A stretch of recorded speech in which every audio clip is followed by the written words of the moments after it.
Yang saya hormati pendamping desa Morogunung, Kecamatan Dukuhan. Yang saya hormati. Untuk selanjutnya, yaitu sambutan dari Ibu Kepala Desa Morogunung, waktu kami persilahkan. Wabil khusus pendamping desa yang sangat saya banggakan dan yang saya cintai, Desa Morogunung melaksanakan musyawarah desa Musdes penetapan rencana kerja pemerintah desa RKP tahun anggaran 2023.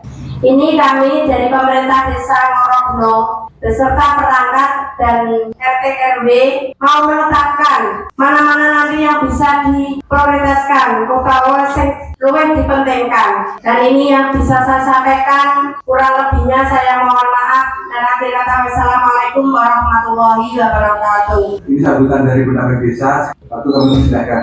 Assalamualaikum warahmatullahi wabarakatuh. Waalaikumsalam warahmatullahi wabarakatuh.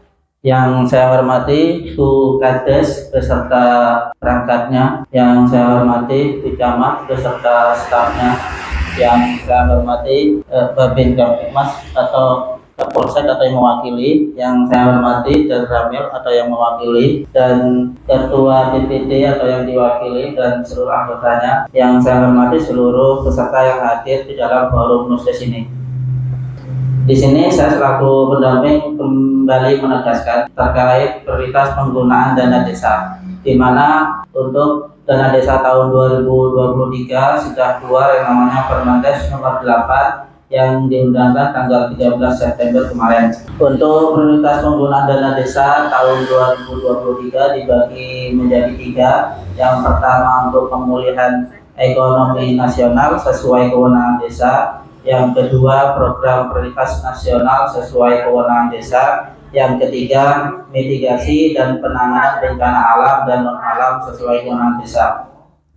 Untuk pemulihan ekonomi nasional di sini ada 3 program ini lebih ditekankan untuk BUMDes, pendirian, pengembangan dan peningkatan dan pengembangan usaha ekonomi produktif, terutama yang dikelola oleh BUMDes. Jadi dana desa salah satunya nanti di dalam RKP ini harus ada untuk perhatian untuk BUMDes. Yang selanjutnya yaitu untuk program prioritas nasional, di mana di sini dibagi menjadi 9. Yang pertama itu adalah perbaikan dan konsolidasi SDGs, di mana pada tahun kemarin tahun 2021 desa sudah melakukan pendataan SDGs, sehingga di tahun depan desa tetap melakukan perbaikan dan konsolidasi SDGs. Data SDGs di sini adalah data dasar desa. Data dasar desa berdaulat dengan data. Jadi di SDGs ini mencakup mulai dari individu, keluarga, RT dan desa. Di individu di situ mencakup yang salah satunya penghasilan, di mana hal ini terkait dengan BLTDD untuk tahun depan, yaitu BLTDD untuk mendukung penghapusan kemiskinan ekstrim. Hal ini tindak lanjut dari Impres nomor 4 percepatan penghapusan kemiskinan ekstrim. Jadi untuk BLT dana desa tahun depan miskin saja tidak cukup.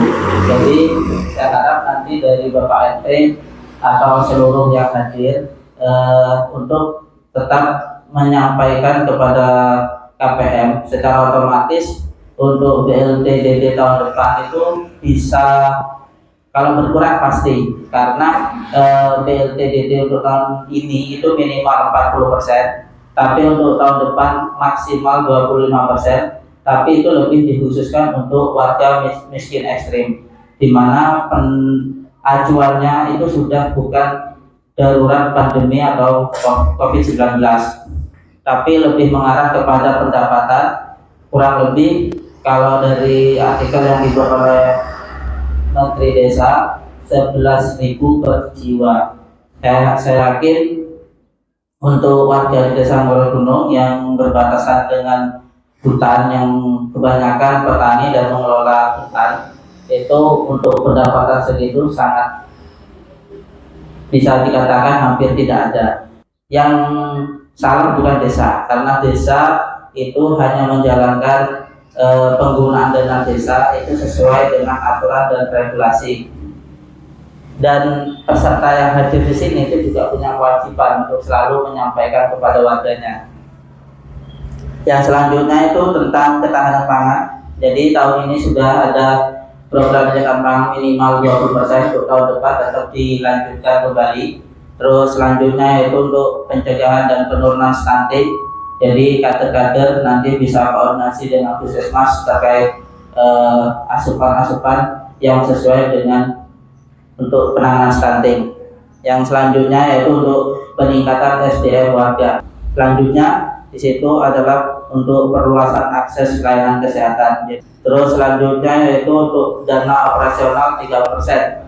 Ini untuk pemerintah desa. Jadi pemerintah desa di sini adalah kades ke bawah. Untuk BPT tidak masuk di dalam ini. Dan untuk 3% ini itu dibagi menjadi 3, yaitu biaya koordinasi, biaya penanggulangan atau kerawanan, dan kegiatan khusus. Jadi selanjutnya yaitu untuk penanggulangan kemiskinan ekstrim. Untuk penanggulangan kemiskinan ekstrim itu nanti bisa pemberian bantuan yang berupa material pembangunan, sifatnya hanya material, jadi tidak masuk dengan upah. Jadi kalau misalkan di sini tuh ada RTLH yang kurang layak perlu dibantu, itu desa bisa menganggarkan, tapi penerima bantuan harus komitmen untuk melaksanakan. Jadi bukan hanya menerima dan minta dibangun, karena kewajiban desa hanya menyediakan material. Terus selanjutnya yaitu yang sudah saya singgung tadi, yaitu BLT DD untuk penghapusan kemiskinan ekstrim. Hal ini kemarin sudah diperjelas di webinar BPI pada volume 8, di mana ada salah satu kades di luar Jawa itu menyampaikan unek-unek ke Kementerian Desa bahwa BLT DD untuk miskin ekstrim banyak warga yang mengaku-ngaku menjadi miskin ekstrim.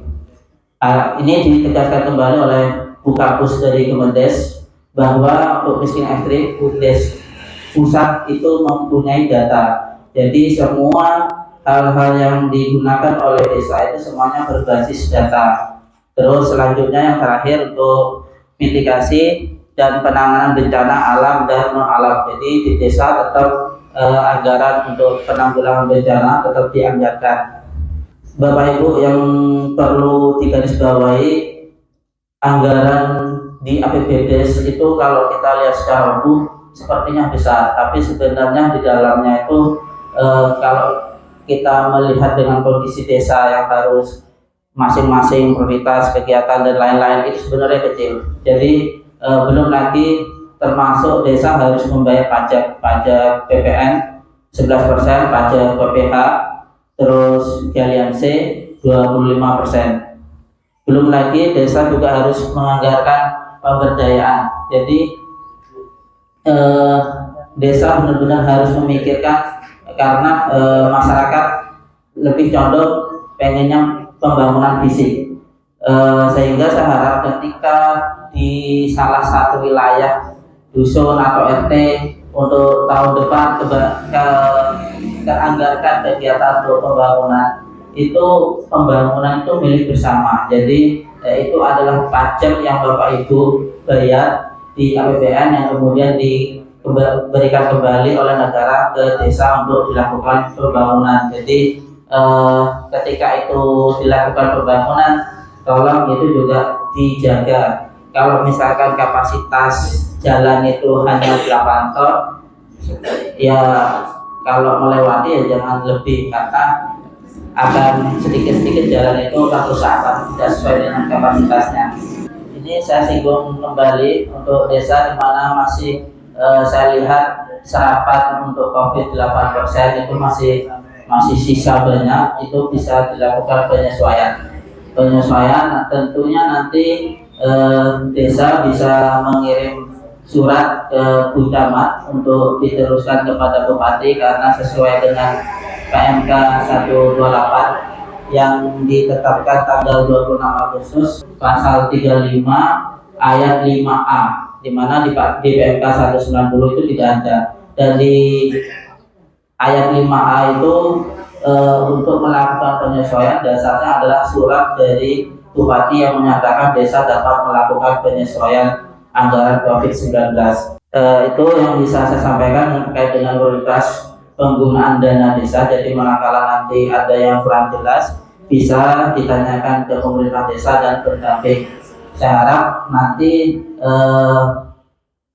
peserta yang hadir, saya tidak bosan-bosan mengingatkan untuk selalu menyampaikan kepada masyarakat yang tidak sempat hadir, sehingga meminimalisir kesalahpahaman terkait kebijakan yang ditetapkan oleh desa. Itu yang bisa saya sampaikan.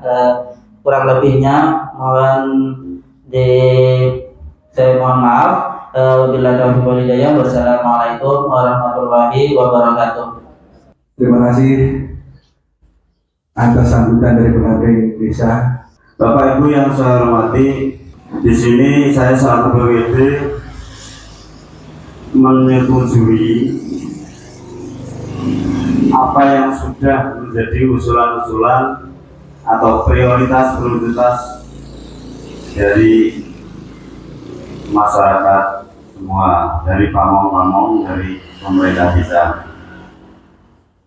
Mohon maaf ada kekurangan. Assalamualaikum warahmatullahi wabarakatuh.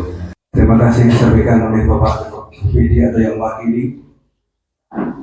Untuk selanjutnya penetapan ya, masih nunggu Bukades.